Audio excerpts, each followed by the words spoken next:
जाई नई हरवा में गोइलू भुलाई, बोलो ये जन धन कैसे रोपाई। जाई नई हरवा में गोइलू भुलाई, बोलो ये जन धन कैसे रोपाई। झूठा ही कहेलू माइया रे नहीं देती, झूठा ही कहेलू माइया रे नहीं देती। तो बोल कैसे होई खेती हमारा सासू जी के बेटी, बोल कैसे होई खेती हमारा सासू जी के बेटी।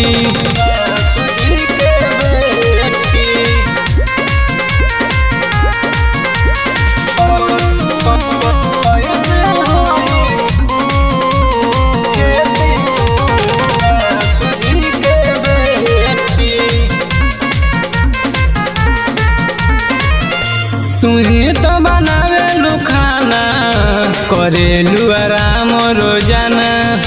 चावल बिना कहले बनावेलू, रोटी बेरी क देलू माना, रोटी बेरी क देलू माना। तुही तो बनावेलू खाना, करेलू आराम रोजाना। चावल बिना कहले बनावेलू, रोटी बेरी क देलू माना। चिउरा तो चिउरा छोड़ चाउर न ठेकी, चिउरा तो चिउरा छोड़ चाउर न ठेकी। तो बोल कैसे होई खेती हमारा सासू जी के बेटी, बोल कैसे होई खेती हमारा सासू जी के बेटी।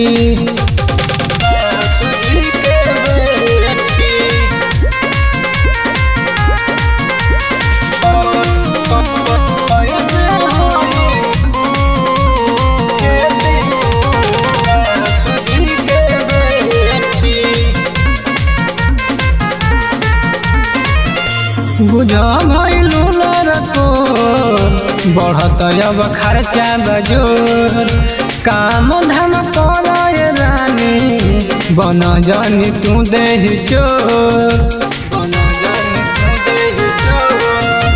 बुझा भइलू लड़को बढ़त अब खर्चा बजोर, काम धाम करे रानी बन जानी तू देहि चोर।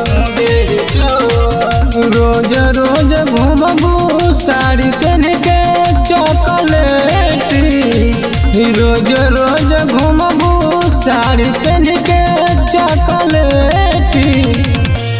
तो बोल कैसे होई खेती हमारा सासू जी के बेटी, बोल कैसे होई खेती हमारा सासू जी के बेटी।